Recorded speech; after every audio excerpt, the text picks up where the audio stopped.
Don't look now, but I think I found him. Brielle's voice cut through the heavy bass of the club, sharp and excited. I didn't want to look. Honestly, I just wanted to finish my third martini and pretend that my feet didn't hurt in these heels. But Brielle was relentless.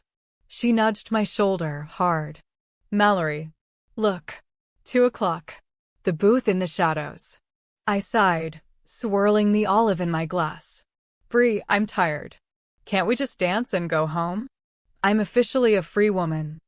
I don't need to prove anything. That's exactly why you need to do this, Monique chimed in from my other side, leaning over the table. Her eyes were bright, reflecting the chaotic strobe lights of the club. You spent 5 years being Mrs. Michael Wright, the perfect, well-behaved wife to a man who didn't appreciate you. You are Mallory Rowan again. And Mallory Rowan is fearless. Fearless. That word tasted bitter. I didn't feel fearless. I felt exposed. I felt like a woman who had signed divorce papers 48 hours ago and was trying desperately to remember who she was before she became a shadow in her own life. The dare was simple, Mal, Brielle said, her voice dropping to a conspiratorial whisper. Kiss the scariest, most ruthless-looking guy in the place. Just one kiss. Prove to yourself that you aren't afraid of men anymore. I'm not afraid of men, I lied. I'm just exhausted by them. Then prove it. I turned my head. I looked toward 2 o'clock. The booth was elevated, separated from the rest of the VIP section by a velvet rope that looked more like a warning line than a decoration. It was dark over there, the lighting dimmed to a deep, blood-red hue. He was sitting alone. That was the first thing I noticed. In a club packed with people, surrounded by laughter and shouting and bodies grinding against bodies, he was an island of absolute stillness. He wasn't on his phone. He wasn't looking around for a waitress. He was just sitting.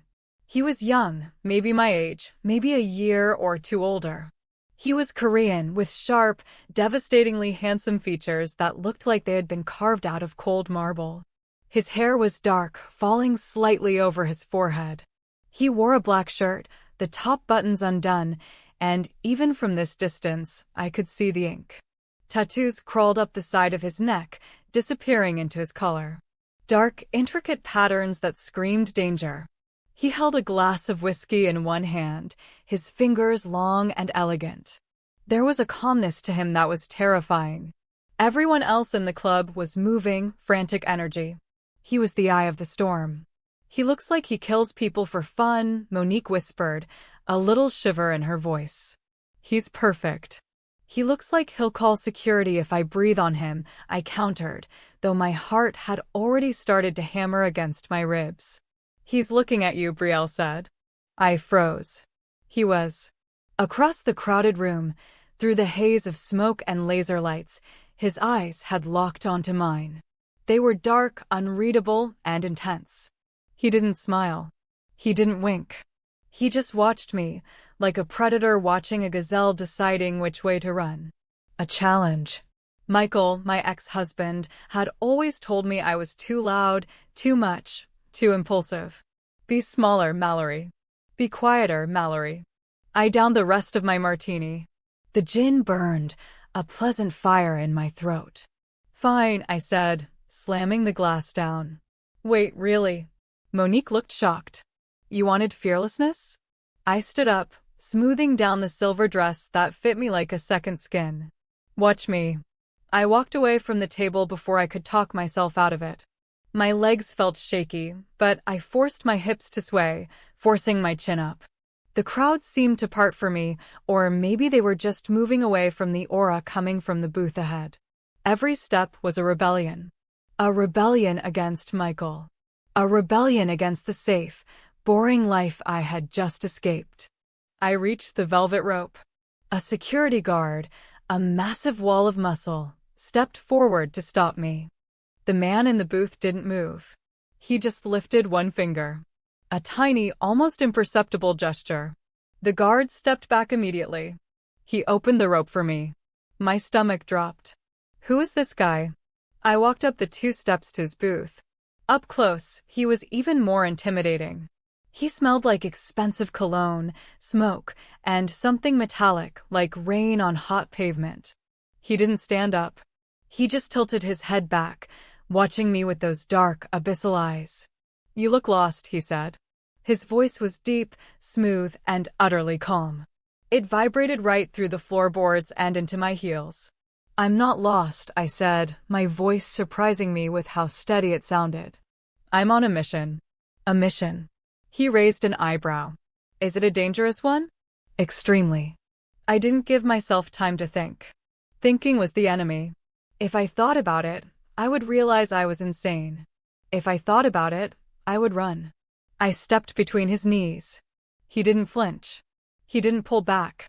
He just watched me, his gaze dropping to my lips and then back up to my eyes. I leaned down, grabbed the lapels of his expensive jacket, and pulled him toward me. I kissed him. It wasn't a peck. It wasn't a polite brush of lips. I pressed my mouth against his hard. I tasted the whiskey on his tongue, the heat of his skin. For a split second, he was rigid, surprised. Then he moved. His hand came up, wrapping around the back of my neck. His fingers were strong, warm, and possessive. He didn't push me away. He held me there, anchoring me to him. He kissed me back, and it was like touching a live wire. It was electric. It was terrifying. It was the most alive I had felt in 5 years. 1 second. 2 seconds. 3 seconds. My fiercely loyal listeners, before we see what happens next, I need you to do something for me. If you are already feeling the heat in this room, hit that like button right now. Make sure you're subscribed to the channel so you don't miss a single moment of this story, and drop a comment below. Tell me, have you ever done something reckless just to prove a point? I want to hear your stories. Now, let's get back to the booth. I pulled back, breathless. My heart was pounding so hard I thought it might crack my ribs. I expected him to be angry. I expected him to laugh. Instead, Tae-Rin Kwon, though I didn't know his name yet, looked at me with a terrifying intensity. His pupils were blown wide. His thumb brushed against my bottom lip, wiping away a smudge of my lipstick. "You have no idea what you just started," he whispered. The air between us felt heavy, charged with something dangerous. "It was just a dare," I managed to say, though the words felt weak. "My friends, we're celebrating." "Celebrating what?" he asked. His hand was still on the back of my neck, his thumb resting on my pulse point. I knew he could feel how fast my heart was racing. "My divorce," I said. "My freedom." His eyes darkened. "Freedom is expensive, sweetheart. Are you sure you can afford it?" "I can afford anything I want," I said, trying to pull away. He let me go. But he didn't stop looking at me. "Go back to your friends," he said softly. "Run along. Before I decide not to let you leave." A shiver went down my spine. It wasn't fear, exactly. It was anticipation. I turned and walked away. I didn't look back, but I could feel his eyes on me. They felt like a physical weight, burning into my skin. When I got back to the table, Betrayal and Monique were screaming. "Oh my God. You actually did it." Betrayal squealed, shoving a fresh drink into my hand. "What was it like? Did he say anything?" he said. I paused, looking down at my shaking hands. "He said I should leave." Cryptic, Monique laughed. "I love it. The mysterious bad boy. Well, mission accomplished, Mel. You are officially back." We danced for another hour, but my head wasn't in it. Every time I closed my eyes, I felt his hand on my neck.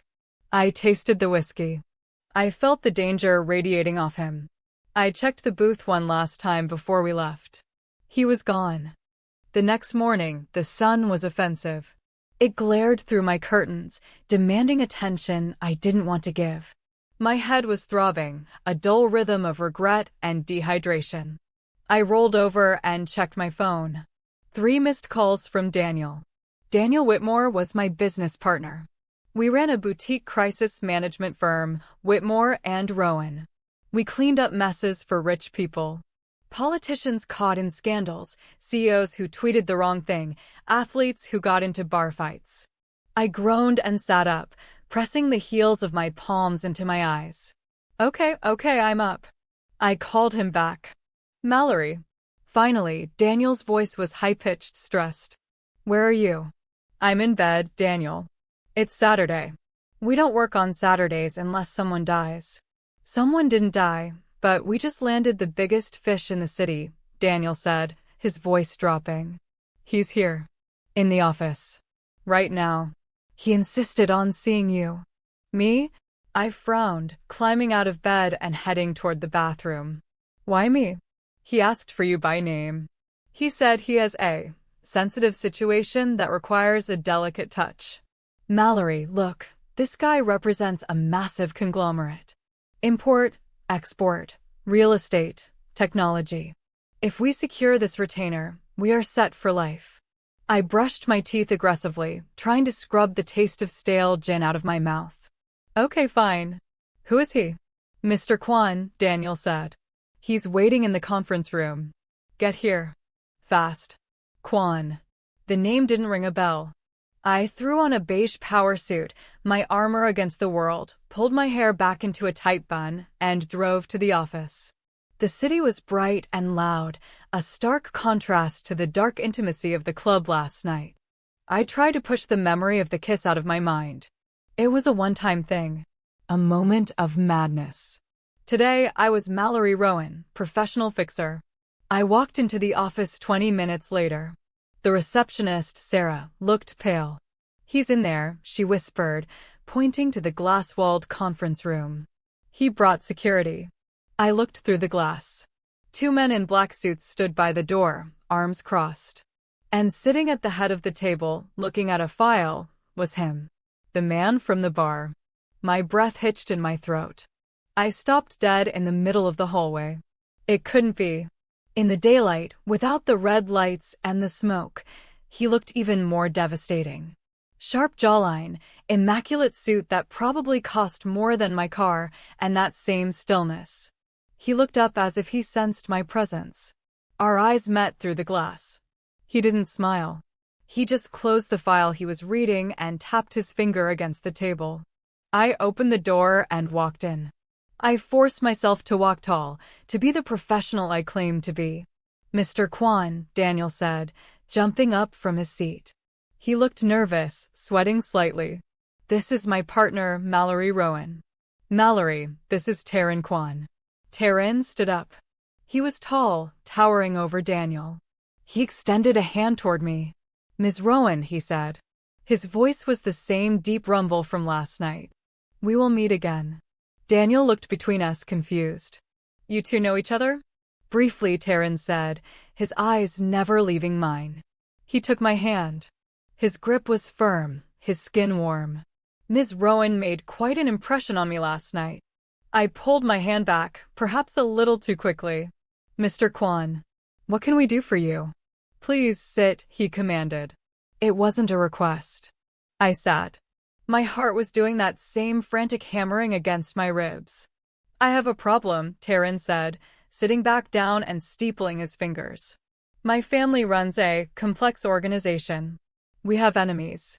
Recently, there have been rumors circulating that jeopardize our legitimate business interests. I need someone to manage the narrative. Someone bold. Someone fearless. He lingered on the word fearless. We can certainly help with that, Daniel said eagerly. We have extensive experience with.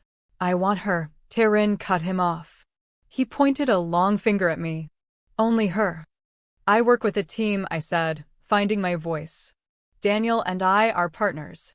Daniel handles the paperwork, Tae-Rin said dismissively. You handle me. The double meaning hung in the air, thick and suffocating. Mr. Kwon, I said, trying to keep my tone professional. I'm not sure I'm the right fit for your organization.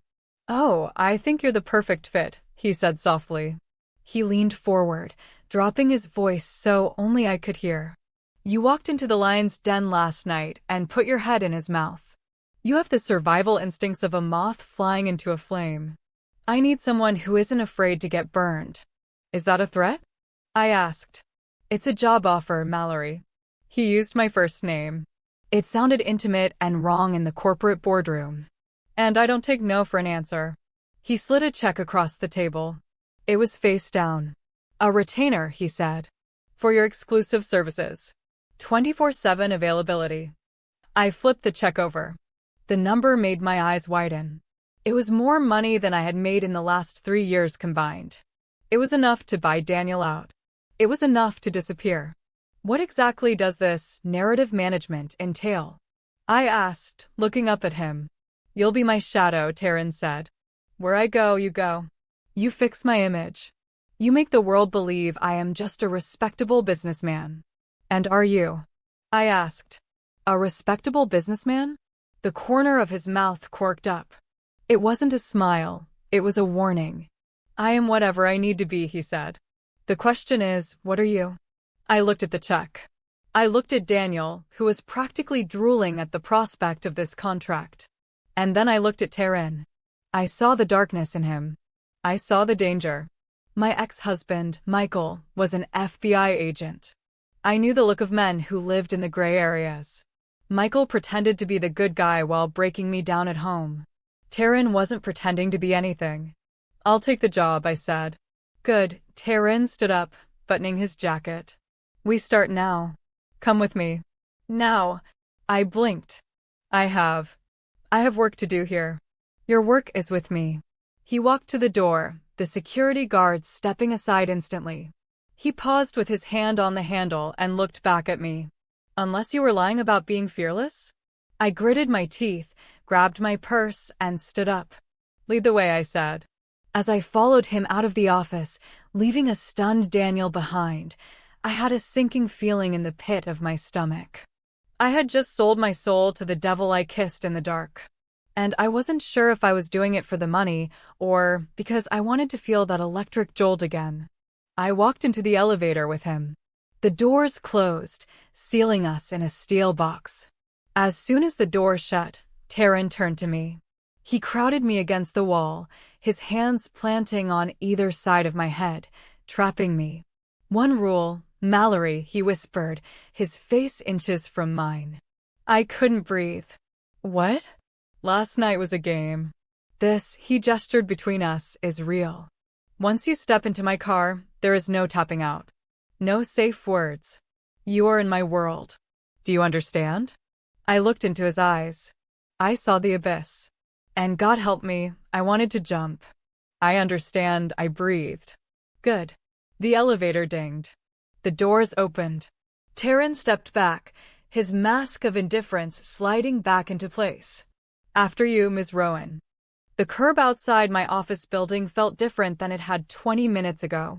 Before, it was just a slab of concrete where I waited for Ubers. Now, it felt like a departure point. A border crossing. A caravan of 3 black SUVs idled in the loading zone. The engines were running, a low, synchronized hum that vibrated in the soles of my shoes. Pedestrians gave the vehicles a wide berth, their eyes darting away quickly, instinct telling them not to linger. Tae-Rin didn't hold the door for me. One of his security details, a man with a neck as thick as a tree trunk, opened the back door of the middle vehicle and stood aside. I hesitated.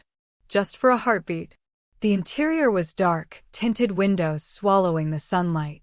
Are you getting in? Tae-Rin asked. He was already seated on the other side, scrolling through something on a tablet. He didn't look up. Or are you going back to Daniel to argue about retainer fees? I climbed in. The door shut with a heavy, pressurized thud that sealed out the noise of the city instantly. The silence inside was absolute. The air conditioning was set to a crisp chill that pricked at the bare skin of my arms. Where are we going? I asked, setting my purse on the leather seat between us. K-Town, he said, still not looking at me. I have a site visit. You need to see what you're protecting. I'm protecting your reputation, I corrected. Not a building. He finally looked up. In the confined space of the SUV, his presence was overwhelming. He didn't need to touch me to make me feel crowded. He just existed, taking up all the oxygen in the car. My reputation is the building, he said. And the building is the reputation. You'll understand soon enough. He went back to his tablet. The ride was smooth, the suspension absorbing every pothole in Los Angeles. I watched the city roll by through the tinted glass. The world outside looked washed out, distant. I was moving through my own city, yet I felt completely removed from it. We drove for 20 minutes in silence. He worked. I watched him. He had incredible focus. His eyes scanned documents with machine-like speed. Occasionally, he would tap out a message, his fingers moving efficiently across the glass. He wore a heavy silver ring on his right index finger, a simple band that caught the dim light every time he moved. He wasn't performing for me. He wasn't trying to intimidate me with glares or posturing. He simply ignored me, and somehow, that was more effective. It told me exactly where I stood in the hierarchy of his morning. The car slowed as we entered Koreatown. We turned off Wilshire, navigating through narrower streets until the skyline opened up. Construction. Massive, loud, and imposing. A steel skeleton rose 20 stories into the air, surrounded by cranes and scaffolding. The logo on the hoarding was a stylized K in gold and black. Kwon Development. The convoy stopped. The security team was out before the wheels fully stopped rolling, forming a perimeter. The door opened, and the heat and noise of the construction site rushed in, shattering the cool silence of the car. Tae-Rin stepped out, buttoning his jacket. I followed, my heels sinking slightly into the dust. A group of men in hard hats and reflective vests waited near the entrance. At the front was a man who looked enough like Tae-Rin to be related, but where Tae-Rin was ice, this man was fire. He was shorter, stockier, with a restless energy that made him shift his weight from foot to foot. He was shouting at a foreman, gesturing wildly at a pallet of steel beams. "Jite," Tae-Rin said. His voice wasn't loud, but it cut through the construction noise like a knife. The man turned. His face smoothed out instantly, but his eyes remained hard. He bowed, a quick, jerky motion. "Hyung," he said. "You're late." "I was acquiring an asset," Tae-Rin replied, gesturing vaguely in my direction. Jite's gaze landed on me. It felt like being slapped. He looked me up and down, his lip curling in a sneer that didn't even try to hide his disdain. "This?" Jite laughed, a harsh, barking sound. "You brought a woman to the site? Is she the entertainment for the investors?" I stiffened. I had dealt with misogyny in corporate boardrooms for a decade, but this was raw, unfiltered. "I'm the crisis management consultant," I said, stepping forward before Tae-Rin could speak. I extended a hand. "Mallory Rowan. And I advise you to lower your voice. The union rep is standing 20 feet away, and entertainment is a lawsuit waiting to happen." Jite stared at my hand. He didn't take it. He looked back at his brother. "A consultant," Jite spat. "We don't need outsiders. We handle our own problems." "Evidently not," Tae-Rin said. "Since the zoning commission is threatening to shut us down because you threatened a city inspector." Jite flushed a deep red. He was disrespectful. He was doing his job. "Something you struggle with." Tae-Rin walked past him, heading toward the structure. "Mallory with me." I followed, shooting a glare at Jite, who watched us go with murder in his eyes. We took a construction elevator up to the 10th floor. The wind whipped through the open steel beams, tossing loose strands of my hair across my face. The view was spectacular, Los Angeles spread out like a grid of light and smog. Tae-Rin walked to the edge. There was no railing yet, just a sheer drop to the concrete below. He stood inches from the precipice, looking down. "This tower," he said, his voice carried away by the wind. "It will be the headquarters of the One Syndicate. Legitimate. Clean. Above the law because we are the law of this district." He turned to face me, the wind pressing his suit against his chest.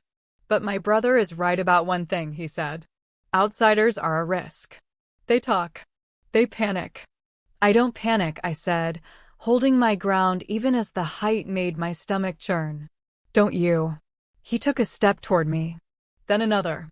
He didn't stop until he was right in front of me, blocking the view, blocking the wind. "Jite wants you gone," he said softly. He thinks you're a spy.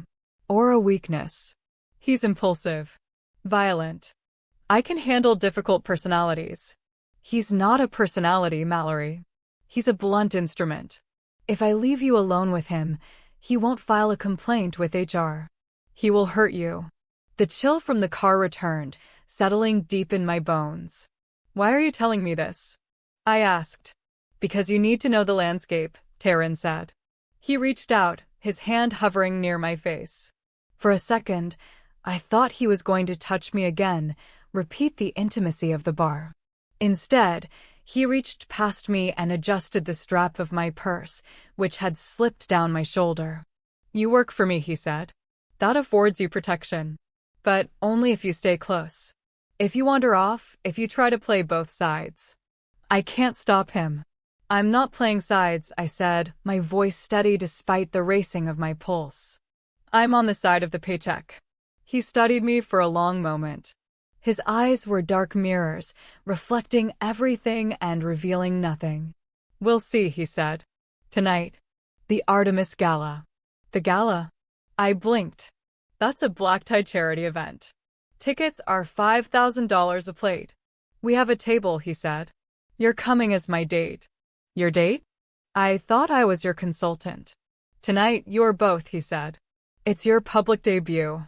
We need to show the city that Kwon development is modern, integrated, and charming. You're the charm. And what are you? I'm the checkbook, he said dryly. Go home. Get a dress. Something that stops traffic. I'll pick you up at 7. I have a dress, I said automatically. Buy a better one, he countered. Use the card Daniel has on file. Don't disappoint me, Mallory. He walked back toward the elevator, checking his watch. Oh, and Mallory, he called back over his shoulder. Yes. Don't answer calls from unknown numbers, he said.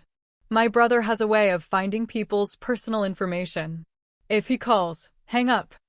I stood alone on the 10th floor of an unfinished skyscraper, the wind howling around me. I looked down at the street, at the tiny cars moving like ants. I had stepped off the ledge a long time ago. I was in free fall now. My phone buzzed in my hand. I looked down at the screen. Unknown caller.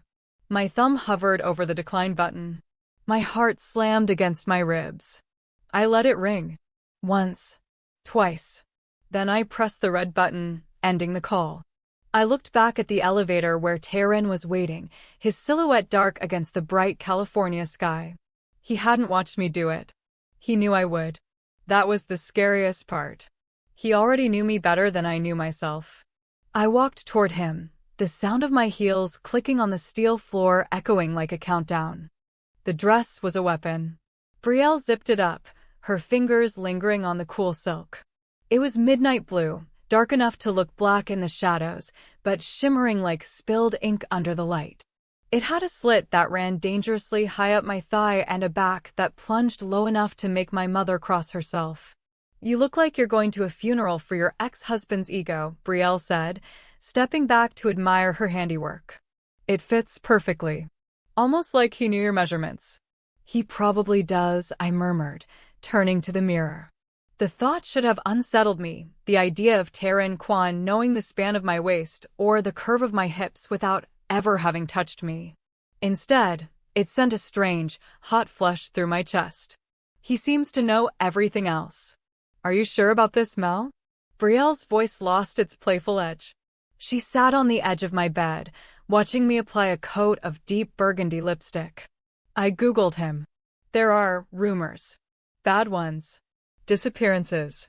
Racketeering. People call his family the shadows of K-Town. They're just rumors, I lied, meeting her eyes in the reflection.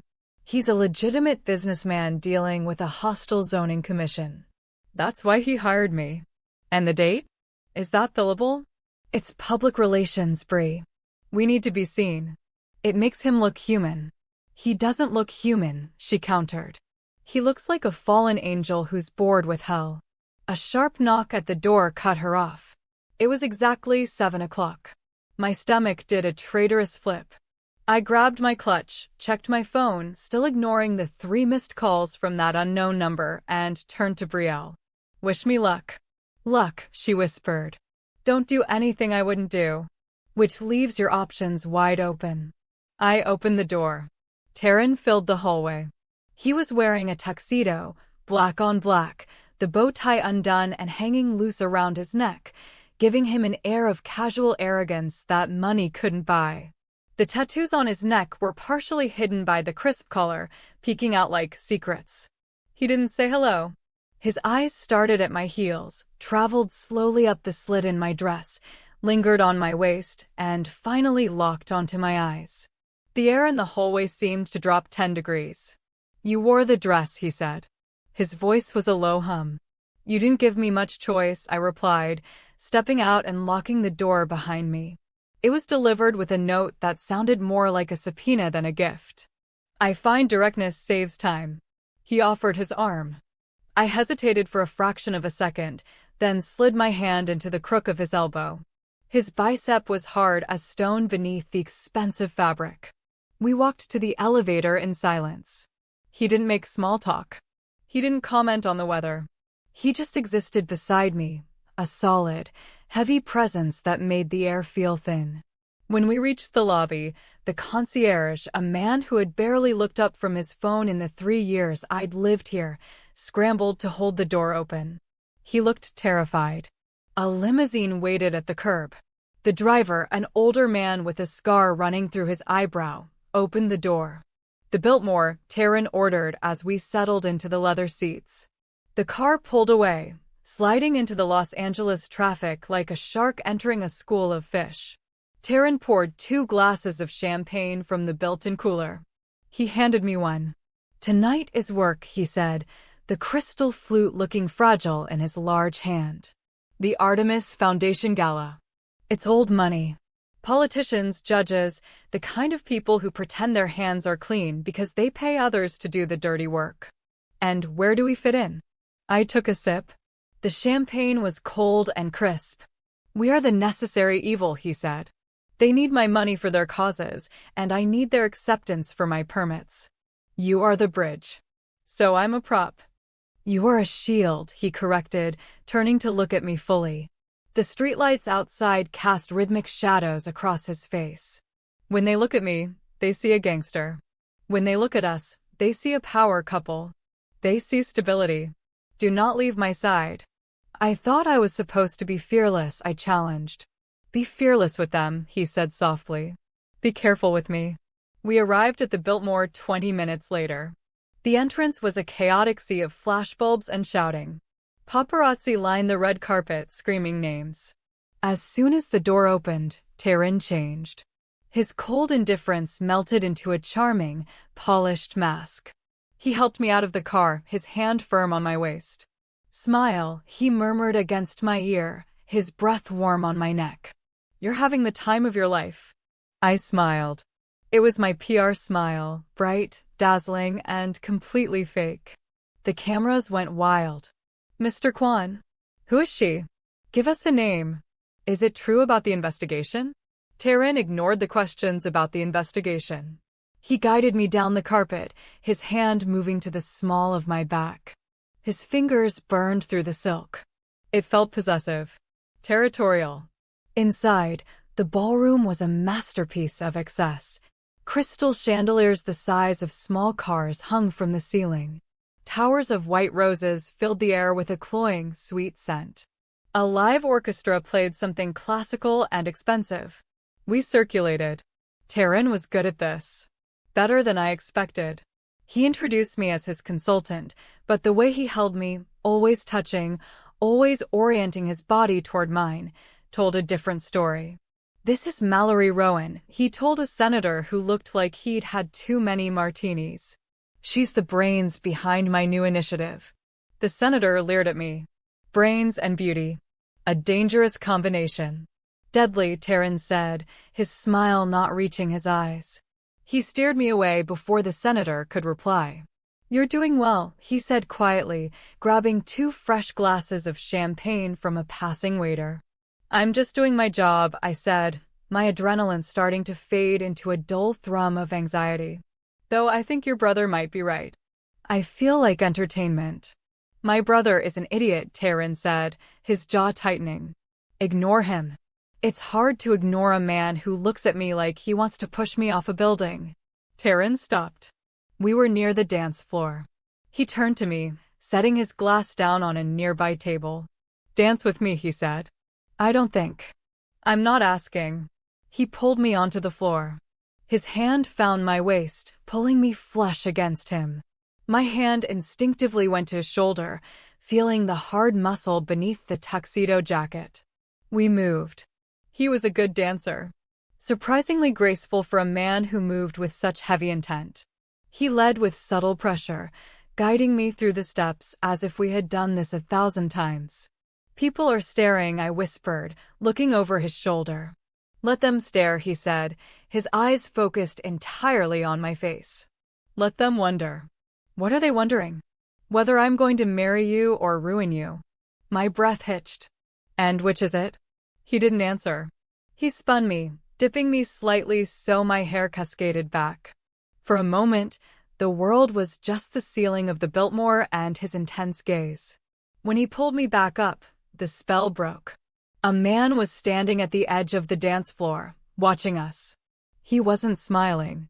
He wasn't drinking. He was wearing a cheap suit and an expression of pure, unadulterated judgment. My heart stopped. Michael, I breathed. Tae-Rin followed my gaze. He didn't flinch. The ex-husband. How did you? I did my research, Mallory. FBI Special Agent Michael Wright. Michael started walking toward us. He moved with the aggressive stride of a man who was used to flashing a badge and getting his way. He cut through the dancers, ignoring the glares of the couples he bumped into. Mallory, Michael said when he reached us. His voice was tight, controlled. We need to talk. I'm working, Michael, I said, stepping closer to Tae-Rin. It was instinct. I was using the devil to ward off the ghost. Working. Michael let out a short, incredulous laugh. He looked at Tae-Rin with disgust. Is that what we're calling it now? Being a mall for a gangster? Watch your tone, Tae-Rin said. He didn't raise his voice. He didn't have to. The menace radiated off him in waves. Or what? Michael stepped into Tae-Rin's face. You'll have your goons break my legs? We aren't in K-Town, Kwon. You don't own this room. I own the building, Tae-Rin said calmly. And I can have you removed for harassment in 30 seconds. I'm here on federal business, Michael lied. I knew it was a lie. His eyes were bloodshot. He was here because he was jealous. Because he couldn't stand that I had walked away. Mallory, Michael said, ignoring him and turning his pleading, angry eyes to me. You have no idea what you've walked into. This man, he's a target. A major investigation. You are putting yourself in the crosshairs. I can take care of myself, I said. I did it for 5 years while married to you. Michael flinched. I'm trying to save you. I don't need saving, I said, my voice rising. I need you to leave. She asked you to leave, Tae-Rin said. He took a half step forward, shielding me with his body. Michael looked between us. He saw the way Tae-Rin stood. He saw the way I stayed close to him. Fine, Michael spat. But when this goes sideways, and it will, don't call me. I won't be there to bail you out. He turned and stormed off, disappearing into the crowd. I let out a breath I didn't know I was holding. My hands were shaking. I'm sorry, I said to Tae-Rin. That was unprofessional. That was informative, Tae-Rin said. He looked down at me, and for the first time, his expression softened. Just a fraction. He still thinks he owns you. He thinks he owns everyone. He is mistaken, Tae-Rin said. His hand tightened on my waist. Come. The music is ending. And I think we've made enough of a scene. He guided me off the dance floor, toward the terrace doors. Where are we going? I asked. Fresh air, he said. And then I'm taking you home. But as we stepped out onto the balcony, the cool night air hitting my flushed skin, I saw something. A red dot. It was tiny. A flicker of light dancing across the stone railing. It moved. It slid across the floor, up the leg of Tae-Rin's trousers, up his jacket. It settled right over his heart. Tae-Rin. I didn't think so. I didn't calculate billable hours or reputation. I shoved him. My hands made contact with his chest, pushing with everything I had. Crack. The sound wasn't like a movie gunshot. It was a sharp, ugly snap, like a whip cracking right next to my ear. Stone exploded from the balustrade exactly where Tae-Rin had been standing a fraction of a second ago. A cloud of white dust puffed into the air, and shards of marble sprayed across the terrace. I didn't have time to scream. Tae-Rin didn't stumble. He absorbed the force of my shove, pivoted on his heel, and grabbed my arm. His grip was bruising. Down. He didn't ask. He yanked me toward the floor. My knees hit the cold stone, and he was on top of me instantly, his heavy frame covering mine, shielding me from the open air. Another crack. This one took a chunk out of the wall above our heads. Move, he growled into my hair. He hauled me up, keeping his body between me and the darkness of the city's skyline. He didn't run. He moved with a low, predatory crouch, dragging me toward the service doors. The ballroom inside had turned into chaos. People were screaming. The orchestra had stopped. Wine glasses shattered on the floor as guests scrambled for the exits. Tae-Rin ignored them all. He kicked the service door open, revealing a stark white hallway filled with confused waiters holding trays of hors d'oeuvres. Out of the way, he roared. The waiters scattered. We sprinted down the corridor, past the kitchens that smelled of roasting beef and panic. My heels slipped on the linoleum, but Tae-Rin didn't let me fall. His hand was an iron band around my waist, propelling me forward. We burst out into the loading dock. The cool night air hit my face, sweat already drying on my skin. The limousine was there. The driver had the engine roaring, the back door already open. Tae-Rin shoved me inside. He dove in after me. Go, he shouted at the partition. The tires screeched, burning rubber against the asphalt. We were thrown back against the leather seats as the car surged forward, weaving aggressively through the confused traffic of the valet line. I gasped for air, my lungs burning. My hands were shaking so hard, I had to clasp them together in my lap to stop them. Did they follow us? I managed to choke out. Tae-Rin didn't answer immediately. He was peering out the back window, his eyes scanning the darkness. He pulled a phone from his pocket, not the sleek smartphone he usually used, but a cheap burner. He spoke rapid-fire Korean. I didn't understand the words, but the tone was unmistakable. It was cold. Lethal. It was an order for violence. He hung up and snapped the phone in half. Only then did he turn to me. In the flickering streetlights passing by, I saw it. You're bleeding, I whispered. A dark stain was spreading across the white sleeve of his shirt, just below the shoulder. The fabric was torn. It's nothing, he said, dismissing it with a wave of his hand. Debris. A graze. That is not nothing, I said, my voice rising. The shock was starting to wear off, replaced by a frantic, buzzing energy. Someone just tried to kill you. I saw the laser. It was right on your chest. He went still. He looked at me, really looked at me, as if he was seeing me for the first time. You saw the laser, he repeated slowly. And you pushed me. Yes. Why? The question hung in the air, heavy and accusation-like. What do you mean, why? I snapped. Because I didn't want you to die. Most people would have run, he said. He leaned forward, ignoring the blood soaking his sleeve. Most people would have frozen. You put your hands on me. You put yourself in the line of fire. I told you, I said, my voice trembling slightly. I'm doing the job. This wasn't the job, Mallory.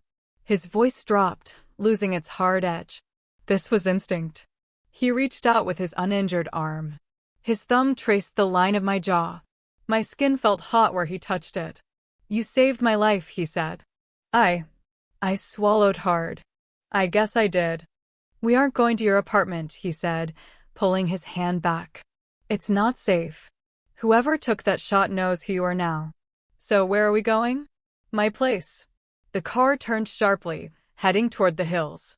We wound our way up through winding roads until we reached a gated driveway that looked more like a fortress entrance. The gates opened. We pulled up to a sleek, modern house of glass and concrete that overlooked the entire basin of Los Angeles. It was beautiful and cold, exactly like the man sitting next to me. Security personnel swarmed the car as we stopped. Tae-Rin waved them off, barking orders to secure the perimeter. He led me inside. The interior was minimalist to the point of being barren. Dark wood floors, gray furniture, floor-to-ceiling windows that offered no privacy, yet felt completely isolated. He walked straight to the kitchen island and poured a glass of amber liquid. He drank it in one swallow. Then he started to take off his jacket. He hissed in pain as the movement pulled at his shoulder. "Stop," I said, stepping forward. "Let me help." "I have a doctor on call," he said through gritted teeth. "By the time a doctor gets up here, that shirt will be stuck to the wound," I said. I was running on autopilot now. Crisis management mode. Fix the problem. Don't think about the fear. "Sit down, Tae-Rin." He hesitated.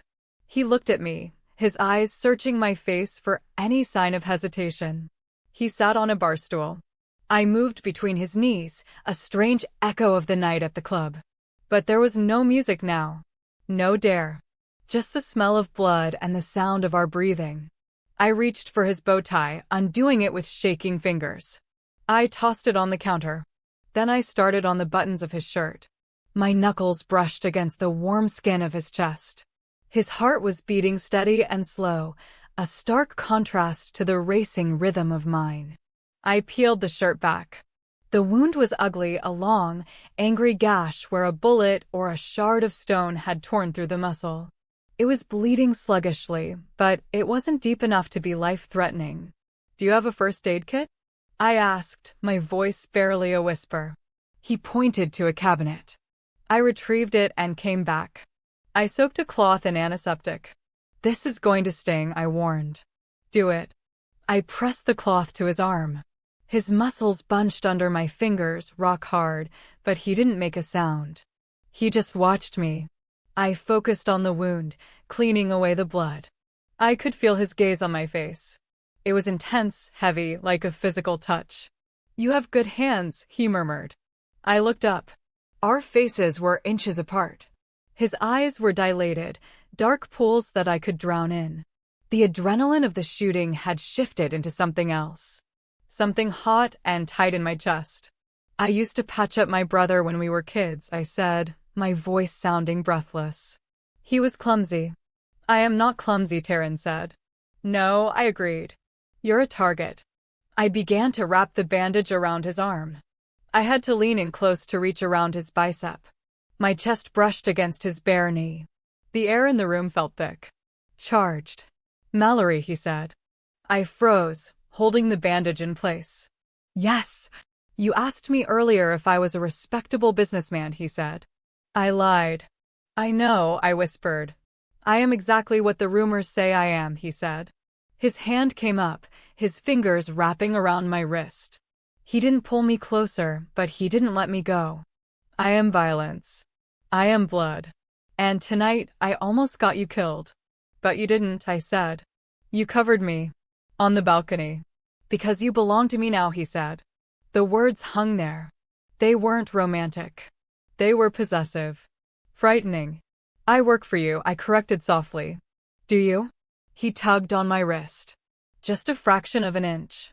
I stumbled forward, my hands landing on his bare shoulders to steady myself. His skin was hot. The tattoos on his neck seemed to pulse with his heartbeat. We were close enough to kiss. The memory of the bar rushed back, the taste of whiskey, the shock of his mouth. He tilted his head, his gaze dropping to my lips. "Run, Mallory," he whispered. "The door is unlocked. My driver will take you anywhere you want to go. Leave now." "Is that what you want?" I asked. "For me to leave?" He looked at me with a raw, naked hunger that stole the breath from my lungs. "No," he said.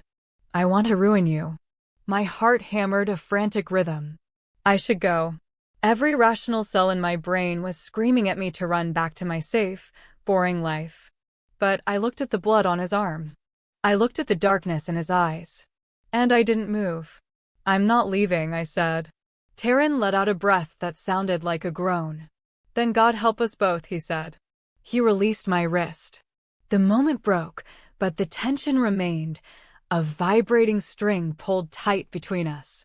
Go to the guest room, he said, turning away to pour another drink. Down the hall, second door on the left. Lock the door. Tae-Rin. Go, he ordered, his voice harsh. Before I change my mind about letting you sleep alone. I turned and walked down the hall. My legs felt like lead. I found the room and closed the door. I didn't lock it. I collapsed onto the bed, staring at the ceiling. The silence of the house pressed in on me. I was safe for now.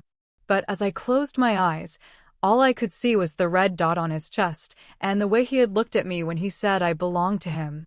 I wasn't sure if I had saved his life tonight or if I had just ended my own. I woke up to silence. It wasn't the peaceful kind of silence that comes with a lazy Sunday morning. It was a heavy, pressurized silence, like the air inside a submarine deep underwater. I sat up, the silk sheets pooling around my waist. For a second, I forgot where I was. Then the memories of the night before crashed into me, the flash of the camera, the red laser dot, the crack of stone exploding, the blood on Tae-Rin's arm. I looked at the door. It was still closed, exactly how I had left it.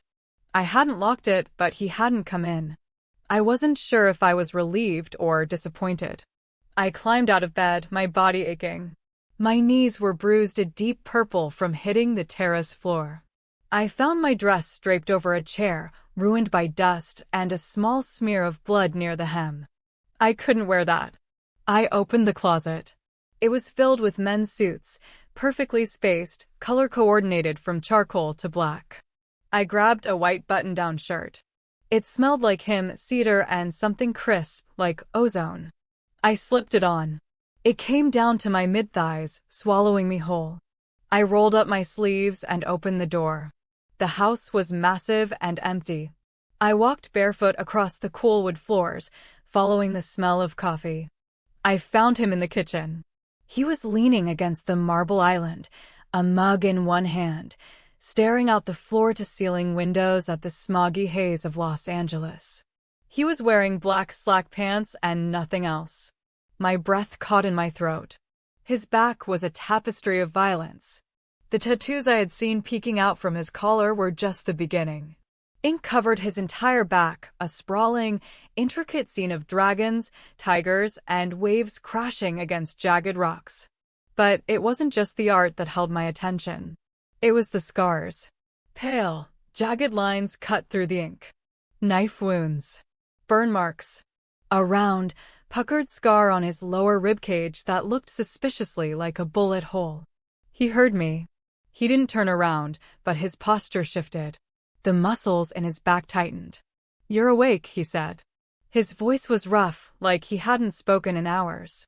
"It's hard to sleep when you're waiting for assassins to storm the castle," I said, walking further into the room. He turned then. The bandage I had applied last night was stark white against his tan skin. His chest was just as defined as his back, though less scarred. "The castle is secure," he said. He gestured to the coffee machine. "Help yourself." I poured a cup. My hands were steady today. The panic had burned off, leaving behind a cold, sharp clarity. "How is the arm?" I asked. "Stiff," he admitted. He took a sip of his coffee, watching me over the rim of the mug. "You're wearing my shirt." I felt a blush heat my cheeks, but I didn't look away. My dress was a casualty of war. "I didn't think you'd mind." "I don't," he said. His eyes traveled down the length of the shirt to my bare legs, then back up. The look wasn't leering, it was proprietary. Like he was cataloging an acquisition. "We have a problem," he said, setting his mug down. "Just one." "The media," he said. "They're calling it a gang war. Shootout at the Biltmore. Kwon development linked to organized crime. The stock dropped 12 points this morning." "I can fix the narrative," I said, my professional brain kicking into gear. "We release a statement. We say it was a targeted attack on a high-profile guest, and you were collateral damage. We paint you as the hero who shielded his date. Which is technically true. Technically, he mused. Except you shielded me. The press doesn't need to know that. Heroes sell better than victims, Tae-Rin. Boss. A new voice cut through the tension. I turned to see a young man standing in the doorway. He couldn't have been older than 25, wearing a hoodie and holding a tablet. He had thick glasses and looked like he belonged in a college library, not a Mafia fortress. This is Noah Kim, Tae-Rin said. My eyes and ears. Noah nodded at me, looking slightly flustered by my lack of pants. Ms. Rowan. Big fan of your work with the senator's scandal last year. Very clean. Thanks, I said dryly. What do you have, Noah? Security footage from the Biltmore, Noah said, walking over to the island and setting the tablet down. I scrubbed the hotel servers before the cops could get a warrant, but I kept a copy for us. He tapped the screen. A grainy black and white video began to play. I watched myself on the screen. I looked small next to Tae-Rin. We were dancing. Then I saw the red dot. It flickered on his chest. I saw myself shove him. The explosion of stone. The scramble for the door. Pause it, Tae-Rin ordered. Rewind. 5 seconds. Zoom in on the balcony. Noah swiped his fingers. The image zoomed. There, Tae-Rin pointed. In the shadows of the upper balcony, a figure was visible for a split second. A man. He was holding a rifle. But he wasn't looking through the scope. He was looking at his phone. He checked his phone right before he took the shot, Tae-Rin said. His voice was ice. He was waiting for a signal. A signal? I asked. From who? From inside the ballroom, Noah said quietly. Someone spotted you. Someone told the shooter exactly where you were standing. My stomach turned. Michael, your ex-husband was angry, Tae-Rin said, shaking his head. But he's federal. If he wanted to arrest me, he would have done it. He wouldn't hire a hitman to blow my head off in front of the mayor. Then who? Someone who knows my schedule, Tae-Rin said. He looked at Noah. Who had access to the guest list and the seating chart? 3 people, Noah said, hesitating. Me, the head of security. And Ji-tae. The silence in the kitchen became absolute. Your brother, I whispered. Tae-Rin didn't flinch. He didn't look surprised. He looked resigned. Ji-tae has been pushing for more territory, Tae-Rin said, his voice devoid of emotion. He thinks I'm too cautious. Too focused on legitimizing the business. He thinks I've gone soft. So he tries to kill you? I asked, horrified.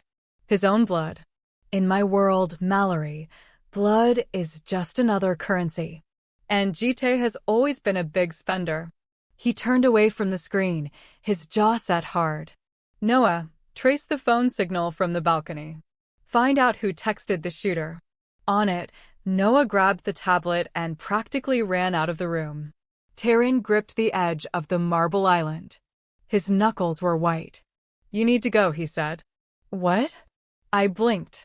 You just said it wasn't safe. I said my house was safe from outsiders. But if my brother is making a move, nowhere is safe. Especially not for you. I'm not leaving, I said stubbornly. I have a job to do. The stock is dropping, remember? I need to draft a press release.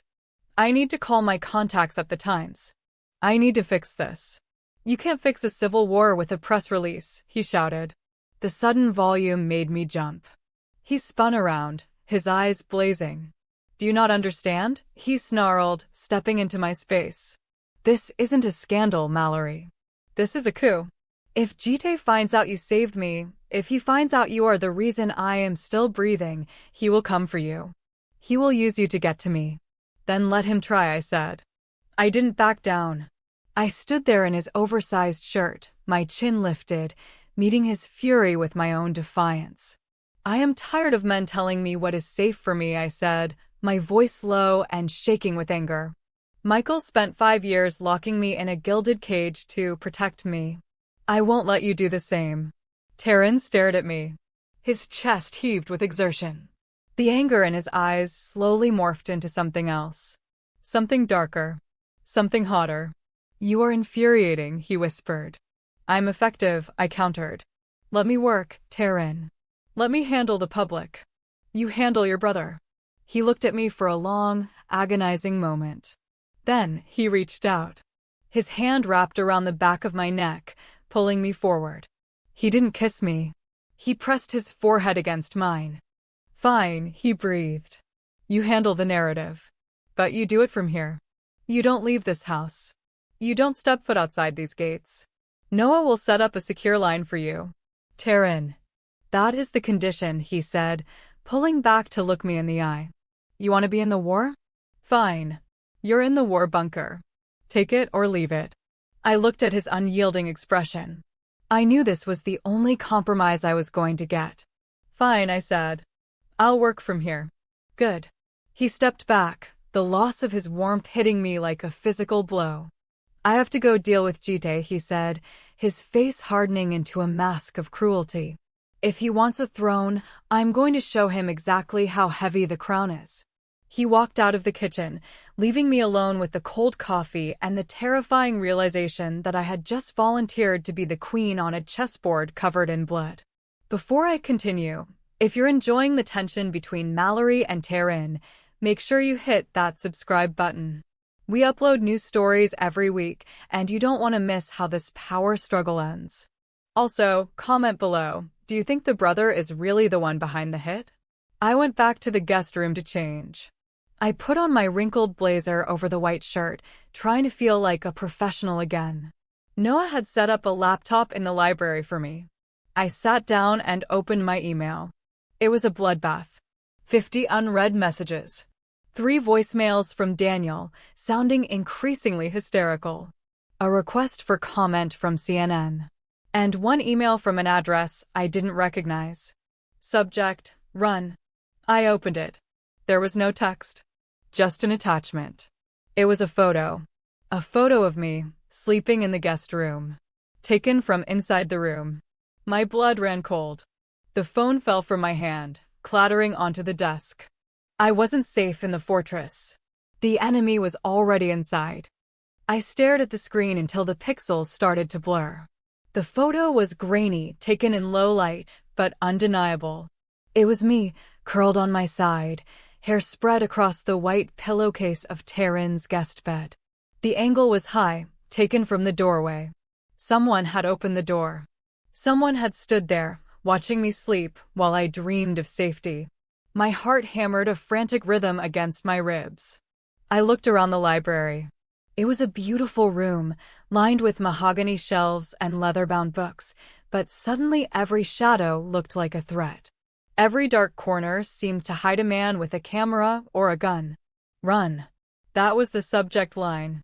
But run where? If they could get into Tae-Rin's fortress, they could get to me on the street. I grabbed the laptop. I didn't run. I forced myself to walk. Panic was noisy. I needed to be silent. I slipped off my heels, holding them in one hand, the laptop in the other. I moved down the hallway, the hardwood cool against my bare feet. The house was quiet. Too quiet. Where were the guards? Where was Noah? I reached Tae-Rin's office.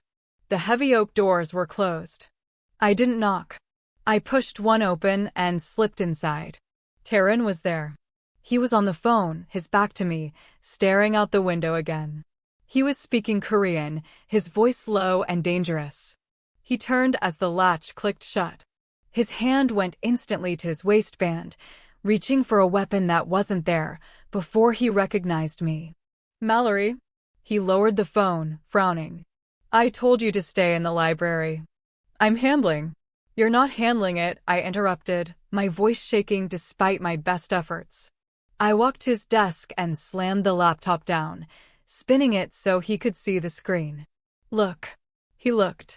For a moment, he didn't move. He just stared at the image of me sleeping in his house. Then, the air in the room changed.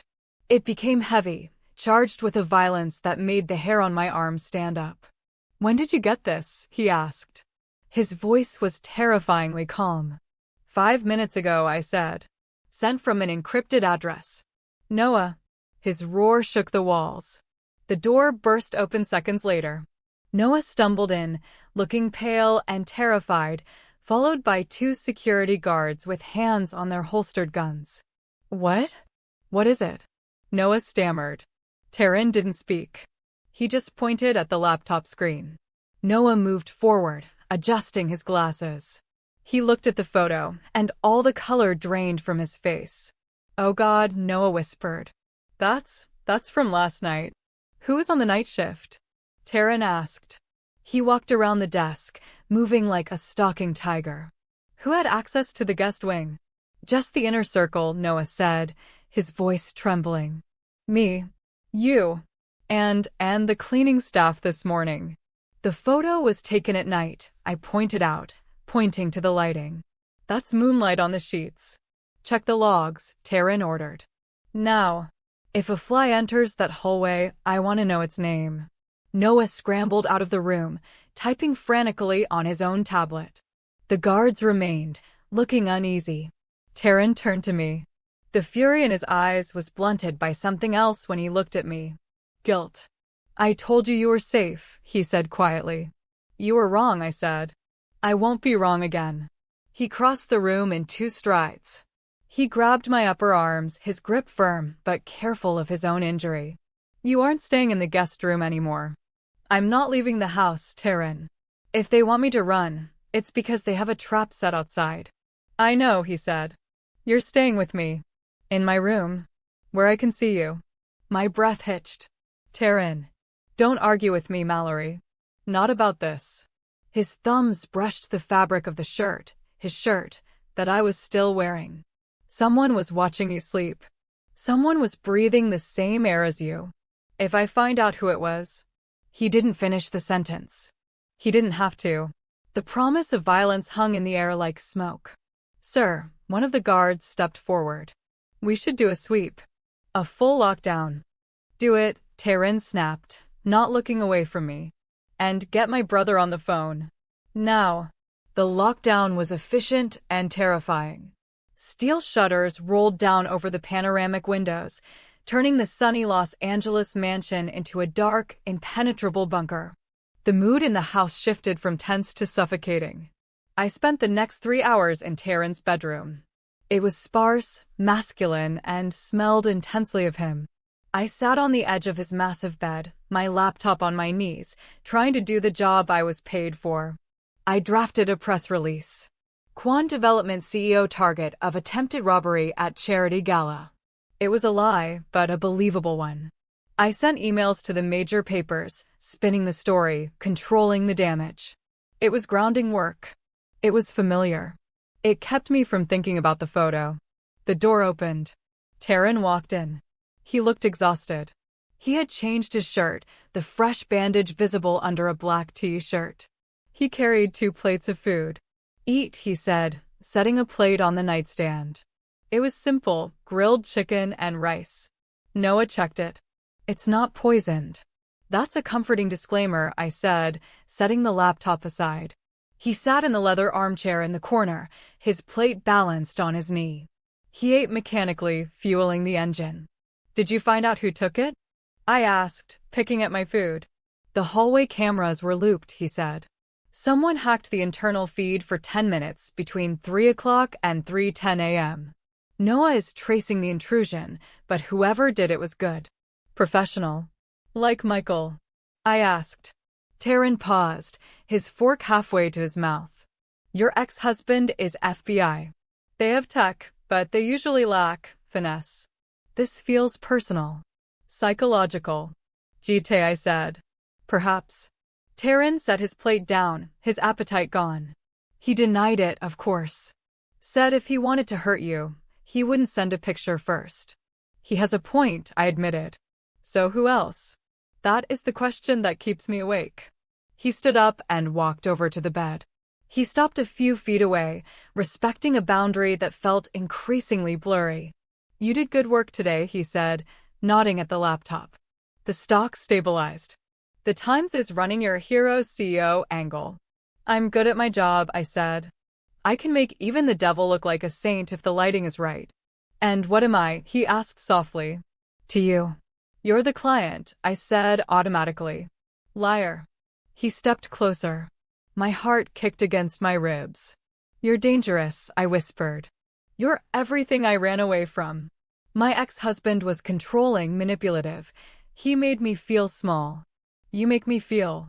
What? Like I'm standing on the edge of a cliff, I admitted. And I don't know if I'm afraid of falling or if I want to jump. Tae-Rin knelt. It was a shocking gesture. This powerful, arrogant man, kneeling on the floor beside the bed so that he was looking up at me. It shifted the power dynamic instantly. He wasn't looming over me, he was offering himself to me. He took my hand. His fingers were rough, calloused from violence, but his touch was incredibly gentle. Don't jump, he said, his voice a low rumble. I will catch you. But I would rather you didn't fall at all. I don't think we have a choice anymore, I said. We're in freefall, remember? He turned my hand over, pressing a kiss to the center of my palm. His lips were warm. The sensation shot straight up my arm and settled low in my belly. Mallory, he said against my skin.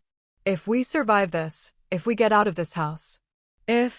When, he corrected, looking up. His eyes burned with that dark, intense fire. When we get out, I am going to take you on a real date. No shooters.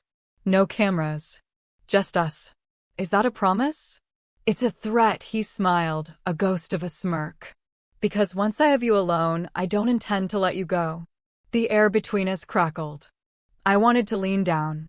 I wanted to kiss him, to erase the fear and the photo and the politics. But the moment was shattered by a loud beep from his pocket. Tae-Rin pulled out his phone. He looked at the screen, and the warmth evaporated from his face instantly. The mask was back. What is it? I asked, cold dread pooling in my stomach. Noah found something, he said, standing up. Not about the photo. About the money. The money. The funding for the hit. The payments to the shooter. He looked at me, and his expression was unreadable. It didn't come from my brother. Then who? It came from a shell company, he said. Registered in the Caymans. A company called Whitmore Consulting. My breath stopped. Whitmore. I whispered. As in? Daniel? Your partner, Tae-Rin said. It seems my brother isn't the only one who doesn't like outsiders. That's impossible, I said, standing up. Daniel is greedy, yes. He's spineless. But he's not a killer. He doesn't have the contacts to hire a hitman. Maybe not, Tae-Rin said. But he has a bank account. And someone is using it. I need to talk to him, I said. I need to call him. No, Tae-Rin said sharply. If Daniel is involved, he is compromised. If you call him, you tip him off. He's my partner, Tae-Rin. I've known him for 10 years. I need to know if he betrayed me. We will find out, Tae-Rin said. But we do it my way. Tonight, we pay Mr. Whitmore a visit. A surprise visit. We can't leave the house, I reminded him. You said it wasn't safe. It's not safe to stay here either, he said grimly. If they have eyes inside, we are sitting ducks. We need to move. We need to be aggressive. He walked to the closet and pulled out a black tactical vest. He threw it on the bed. Put this on, he ordered. Under your shirt. Tae-Rin. Put it on, Mallory. He pulled a gun from the safe in the wall. A sleek, black pistol. He checked the chamber and slid it into the holster at his back. We are going hunting, he said. And we are going to find out exactly who signed the check for that bullet. I looked at the vest. I looked at the man loading a weapon in his bedroom. The romance was over. The war was back. And my business partner was the target. The tactical vest was heavy. It pressed against my ribs, a constant, suffocating reminder that my life as a civilian was officially over. I pulled the white shirt back on over it, buttoning it to the neck to hide the Kevlar. It didn't make me feel safer. It just made me feel like a target. Tae-Rin moved through the garage like a ghost. He didn't take the limousine or the convoy of SUVs. He chose a nondescript sedan, a gray Toyota that looked like something an accountant would drive. Get in, he said, opening the passenger door. Keep your head down until we clear the gate. I slid into the seat, curling my body low. Tae-Rin slid behind the wheel. He looked wrong in this car, too big, too expensive, too lethal for the gray fabric interior. but his hands were steady on the wheel. We slipped out of the estate's service exit, bypassing the main road. The city lights of Los Angeles twinkled below us, indifferent to the fact that we were hunting my business partner. Daniel lives in the arts district, I said, my voice sounding hollow in the quiet car. A converted loft. 4th floor. I know, Tae-Rin said. Noah sent the schematics. There is a fire escape on the south side. We go up that way. We're breaking in? We are bypassing the doorman, he corrected. If Daniel is working with a hitman, he will have eyes on the lobby. The drive was tense. Every pair of headlights in the rearview mirror made my pulse spike. I kept my hand on the door handle, ready to run, though I didn't know where I would go. We parked 2 blocks away in an alley that smelled of garbage and stale beer. Tae-Rin got out first, scanning the rooftops. He motioned for me to follow. We moved through the shadows. I had ditched my heels at the house, wearing a pair of running shoes Noah had found in the gym. I felt agile, grounded. The fire escape was rusted, the metal cold against my palms as we climbed. Tae-Rin went first, his gun drawn but held close to his body. He moved with a terrifying grace, silent on the metal grating. We reached the 4th floor. The window was dark. Tae-Rin tried the latch. Locked. He didn't hesitate. He pulled a small tool from his pocket, slid it under the frame, and with a sharp click, the lock gave way. He slid the window up. We stepped into Daniel's loft. It was exactly as I remembered it, pretentious art on the brick walls, mid-century modern furniture that was uncomfortable to sit on, and the lingering smell of expensive weed. But something was wrong. The place had been tossed. Drawers were pulled out, papers scattered across the floor like snow. A lamp was overturned. Clear the room, Tae-Rin whispered, moving toward the hallway. I stayed by the window, my heart in my throat. Please. I don't know anything else. The scream came from the bedroom. It was Daniel. Tae-Rin moved instantly. He kicked the bedroom door open, leveling his gun. Drop it. Tae-Rin roared. I ran to the doorway, peering around Tae-Rin's shoulder. Daniel was on his knees in the center of the room. His face was bruised, blood trickling from a cut on his lip. Standing over him, holding a gun to Daniel's head, was a man I knew. A man I had shared a bed with for 5 years. Michael. My ex-husband looked up. He wasn't wearing his FBI suit. He was wearing tactical gear, black on black, mirroring Tae-Rin. Mallory, Michael said. He didn't look surprised. He looked disappointed. I told you not to come. Michael. I breathed, stepping into the room despite Tae-Rin's arm shooting out to block me. What are you doing? You're hurting him. I'm interrogating a suspect, Michael said calmly. He pressed the gun harder into Daniel's temple. Daniel whimpered. Your partner here has been funneling money to the one syndicate for months. He's dirty, Mal. Liar. Daniel shrieked. He looked at me, eyes wide with terror. Mallory, he's lying. He forced me. He made me send the money. He has files, photos of me, of us. He said he'd ruin me. Shut up, Michael snapped, backhanding Daniel with the pistol. Tae-Rin didn't move. His gun was trained perfectly on Michael's forehead. Let him go, Agent Wright, Tae-Rin said. His voice was a low growl. Or I will paint this wall with your brains. You don't have the shot, Michael sneered. I have a hostage. You are a civilian, Tae-Rin corrected. Which makes you a criminal. I'm doing what needs to be done, Michael said. His eyes shifted to me. They were cold, devoid of the love he used to fake.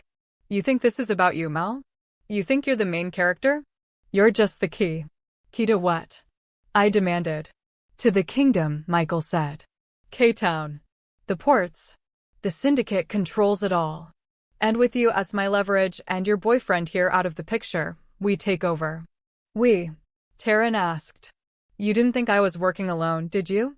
A slow clap echoed from the hallway behind us. I spun around. Jitae, Tae-Rin's brother, stood in the doorway of the bedroom. He was smiling. He held a submachine gun, resting it casually on his shoulder. 2 mercenaries stood behind him. Family reunion, Jitae said. He looked at Tae-Rin with pure hatred. Hello, Hyung. I see you brought the girl. Good. Save me a trip. It was a trap. The email, the photo, the money trail leading to Daniel, it was all a breadcrumb trail designed to lure us out of the fortress. You're working with the feds? Tae-Rin asked, not taking his eyes off Michael, even as his brother aimed a machine gun at his back. That is a new low, even for you, Jitae. Michael isn't a fed tonight, Jitae laughed. He's a partner. He wants the bust, I want the territory. It's a win-win. Once you're dead, he arrests your corpse, I take the throne and Mallory. Well, Michael says she needs to be debriefed. The way he said it made my skin crawl. Put the guns down, Jitae ordered. Or the consultant dies first. He pointed the barrel at me. Tae-Rin went rigid. He looked at Michael, then at Jitae. He was triangulated. Outgunned.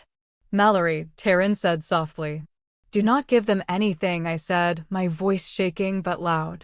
Tae-Rin, don't. I surrender, Tae-Rin said. He slowly bent his knees, placing his gun on the floor. He raised his hands. Smart choice, Michael said, shoving Daniel aside. Daniel scrambled into the corner, weeping. Cuff him, Jitae ordered the mercenaries. One of the men moved forward, pulling zip ties from his belt. He grabbed Tae-Rin's arm, the injured one. Tae-Rin flinched but didn't fight. And her, Michael said, walking toward me. I'll handle her myself. He holstered his gun and reached for me. He grabbed my hair, yanking my head back. You stupid censored, he hissed in my ear. I gave you an out at the gala. You chose him. I'd choose him every time, I spat. Let's see how loyal you are when he's bleeding out, Michael said.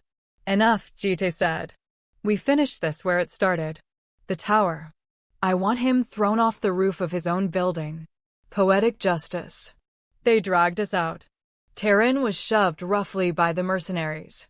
Michael kept a grip on my arm that cut off my circulation. We were marched down the fire escape, into a waiting van. The back of the van was dark and smelled of oil.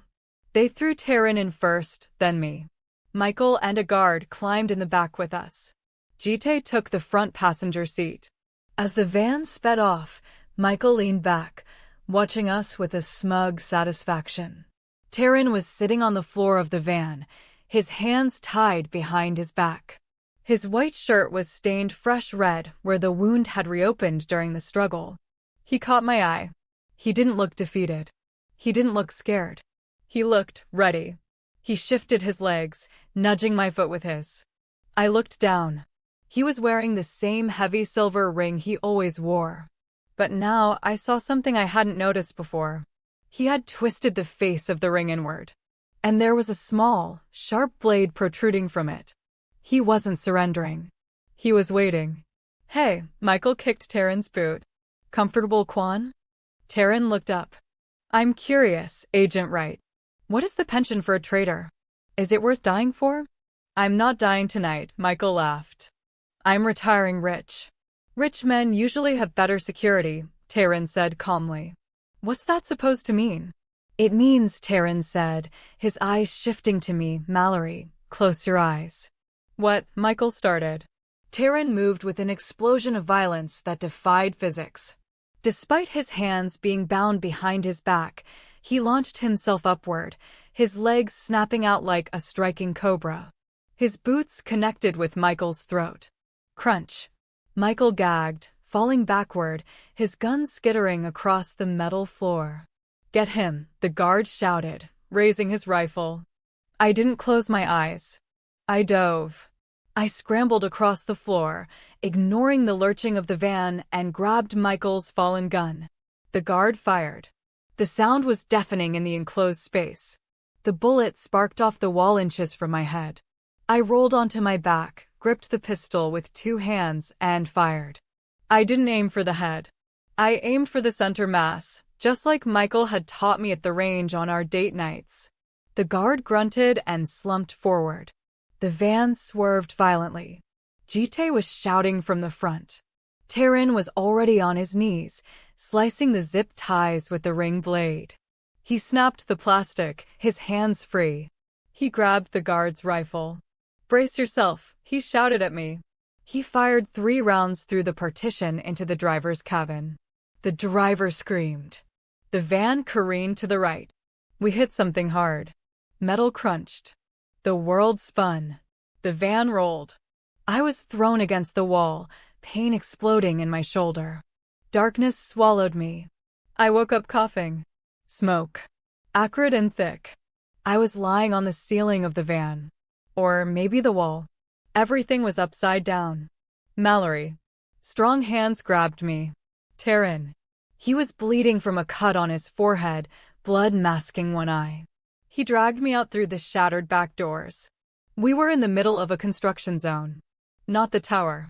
Just a roadworks site under a bridge. The van was on its side, steam hissing from the engine. Michael was crawling out of the back.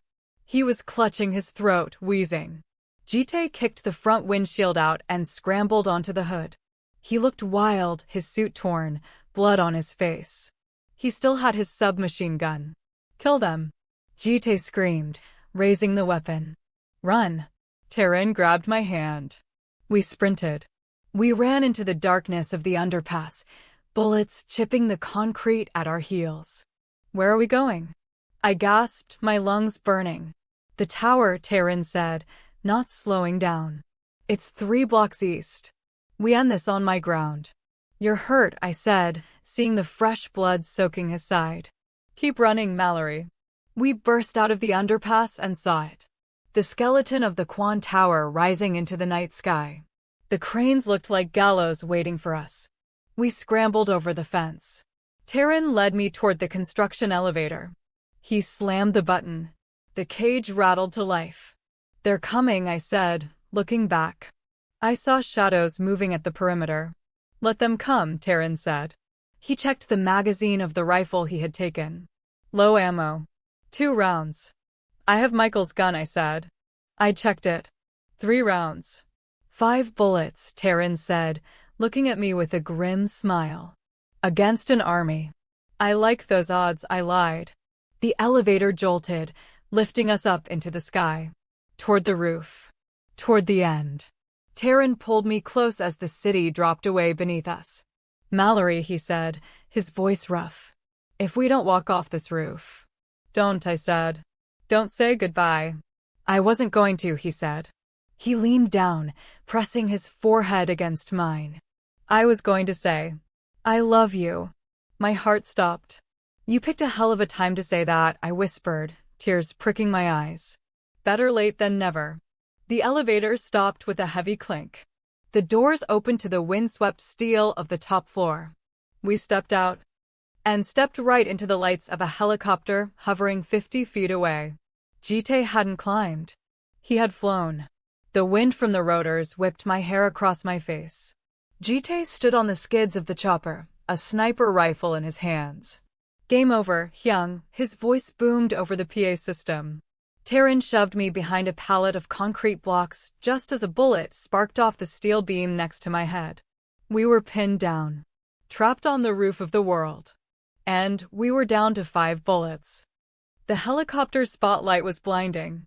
It pinned us behind the concrete pallet like insects under a magnifying glass. The wind from the rotors screamed in my ears, tearing at my clothes, drowning out everything but the pounding of my own heart. Another shot rang out. Concrete dust exploded over us. "He's toying with us," Tae-Rin shouted over the noise. He was crouched beside me, checking the chamber of his rifle one last time. If he wanted us dead, he would have used the heavy caliber. "He wants me to beg." "Does he know you don't beg?" I yelled back. "He's about to find out." Tae-Rin looked at me. His face was streaked with soot and dried blood, but his eyes were clear. "Mallory, do you trust me?" "I'm on a roof with you while your brother shoots at us from a helicopter," I said, gripping Michael's pistol. "I think we passed trust 10 floors ago." "Good." He pointed toward a steel beam that jutted out over the edge of the building, part of the crane assembly. "When I move, you run for that beam. There's a maintenance ladder on the other side. It goes down to the crane operator's cab. What about you?" "I'm going to give you a window." "Tae-Rin, no. You have 2 bullets. That's one more than I need. He didn't wait for me to argue. He surged up from behind the concrete, exposing himself to the light. Jite, he roared, his voice somehow cutting through the mechanical storm. He threw his arms wide. Is this how you take the throne? Hiding in the sky like a coward. The helicopter shifted. Jite leaned out further, his face twisted in a rictus of hate. He wanted the kill shot. He wanted to see his brother's eyes when the light went out. Go! Tae-Rin screamed at me. I ran. I broke cover, sprinting across the exposed steel decking toward the crane. The wind threatened to knock me sideways with every step. I didn't look up. I didn't look down. I just looked at the rusty yellow metal of the crane. A bullet struck the deck near my foot, sending sparks flying. I stumbled, scraped my hands, and kept moving. Behind me, I heard Tae-Rin fire. Bang! The helicopter swerved violently. I reached the ladder and swung myself onto it, half sliding, half falling down into the operator's cab. It was a small glass box suspended over nothingness. I looked up. Tae-Rin hadn't aimed for Jite. He had aimed for the tail rotor. Smoke was pouring from the back of the helicopter. It was spinning, fighting for altitude. The pilot was struggling to regain control. Jite was clinging to the skid, his rifle falling from his hands as the chopper lurched. And then, the elevator doors on the roof pinged open. Michael Wright stepped out. He looked battered, his throat bruising purple from Tae-Rin's kick, but he had a fresh gun. He saw Tae-Rin standing exposed on the roof. Tae-Rin! Behind you! I screamed, slamming my hand against the glass of the cab. He couldn't hear me.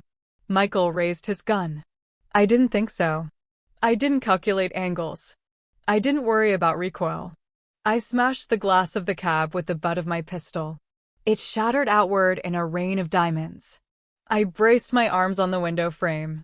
I aimed up. Michael was 40 feet away. A difficult shot for a trained marksman.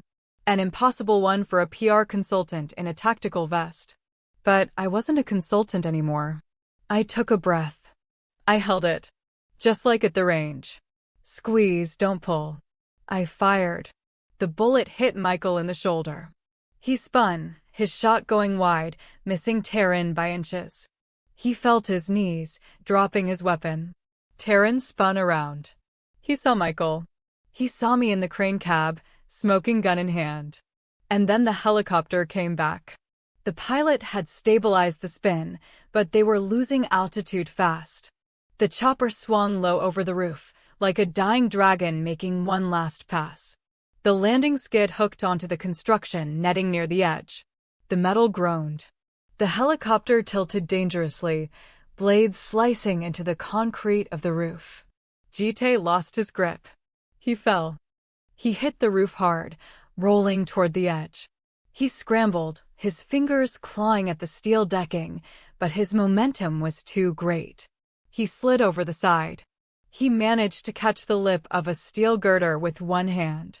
He dangled there, feet kicking at empty air 20 stories above the street.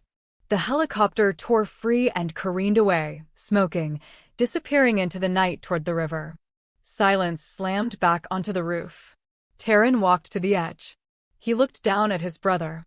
I scrambled up the ladder and ran to join him.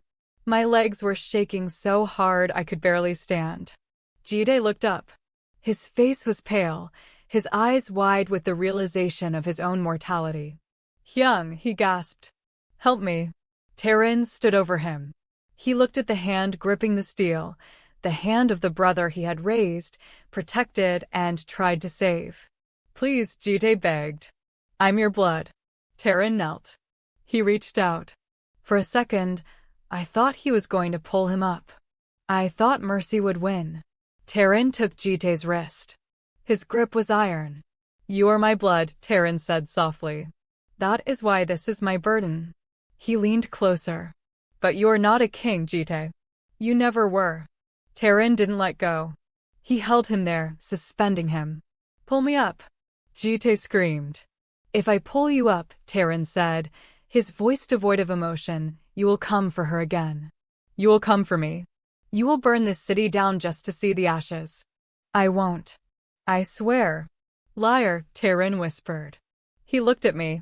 He held my gaze for a heartbeat. He was letting me see him, truly see him. The monster. The protector. The man who made the hard choices so no one else had to. He looked back at his brother. Goodbye, Jitae. Tae-Rin opened his hand. Jitae screamed. It was a long, thin sound that faded quickly into the wind. And then silence. Tae-Rin didn't watch him fall. He stood up slowly. He turned his back on the edge. He looked at Michael, who was still on his knees, clutching his bleeding shoulder, staring in horror at the empty space where Jitae had been. Tae-Rin walked over to Michael. He kicked the gun away. You're under arrest, Michael wheezed, trying to sound authoritative, but sounding only broken. No, Tae-Rin said. I don't think I am. Sirens wailed in the distance. The police were coming. The real police. Mallory, Tae-Rin said. He held out his hand to me. I walked to him. I took his hand. It was cold, but steady. We have to go, he said. The stairs. My driver is 2 blocks over. What about him? I looked at Michael. He lives, Tae-Rin said. He lives to explain why he was on a roof with a dead mob boss and a crashed helicopter. He lives to be ruined. We left Michael right on the roof of the Kwon Tower, surrounded by the wreckage of his ambition. We walked down 20 flights of stairs. We walked out of the construction site, blending into the shadows as the first police cruiser screeched to a halt at the front gate. We found the black sedan waiting in an alley. We got in. Tae-Rin didn't drive us back to the fortress. He drove us to the coast. We parked on a cliff overlooking the Pacific Ocean. The sun was just starting to bleed gray light into the horizon. Tae-Rin turned off the engine. The silence in the car was heavy, but it wasn't the suffocating silence of before. It was the silence of survival. He looked at me. He reached out and touched my cheek, his thumb smearing a smudge of soot. You shot a federal agent, he said. He shot at me first, I replied. Self-defense. You saved my life. Again. I'm starting to think you do this on purpose, I said, a weak smile tugging at my lips. Just to see if I'll catch you. I told you, he said, leaning across the console. I intend to catch you. He kissed me. It wasn't like the kiss in the bar. It wasn't a dare. It wasn't frantic or desperate. It was slow. It tasted of smoke and blood and exhaustion. It was a seal. A promise. When he pulled back, he rested his forehead against mine. The war is over, he said. Jitae is gone. The Syndicate is mine. Michael is finished. And what about us? I asked. Are we finished? Tae-Rin laughed, a low, rasping sound against my skin. Mallory, he said, pulling back to look into my eyes. We haven't even started. He reached into his pocket. I thought he was reaching for a weapon, or maybe his phone. Instead, he pulled out a folded piece of paper. It was wrinkled, stained with a drop of blood. What is this? I asked. A contract, he said. For Whitmore and Rowan. A lifetime retainer. I fired Whitmore, I said. Then it's just Rowan Crisis Management, he said. I need a partner, Mallory. Someone who isn't afraid of the dark. Someone who can stand on a roof and pull the trigger. You want me to work for the mob? I want you to rule it with me, he corrected. Be my queen. Legitimate business by day. My world by night. I looked at the contract. I looked at the man who had burned down his own family to keep me safe. I thought about my old life. The safe dinners. The boring parties. The man who told me to be smaller. Then I looked at the sun rising over the ocean, painting the world in gold and red. I took the paper. I tore it in half. Tae-Rin raised an eyebrow. I don't need a contract, I said. I'm not a consultant anymore. No, I said, leaning in to kiss him again. I'm a partner. Tae-Rin smiled. It was the first real, unburdened smile I had ever seen on his face. It was beautiful and terrifying. Then let's go home, he said. We have a city to run. He started the car. I watched the ocean blur past as we drove back toward the chaos, back toward the danger, back toward the life I had chosen. I wasn't Mallory the wife anymore. I wasn't Mallory the victim. I was Mallory Rowan. And I was absolutely fearless. And that is where my story ends, but for us, it is just the beginning. If you enjoyed this ride into the dark side with me and Tae-Rin, please hit that like button. It tells the algorithm that you want more stories like this. Make sure you are subscribed with notifications on, because trust me, you do not want to miss the next chapter. And I have one question for you before I go. If you were standing on that roof, looking at the hand of a monster who loved you, would you have taken it? Or would you have run? Let me know your choice in the comments below. Until next time, stay fearless.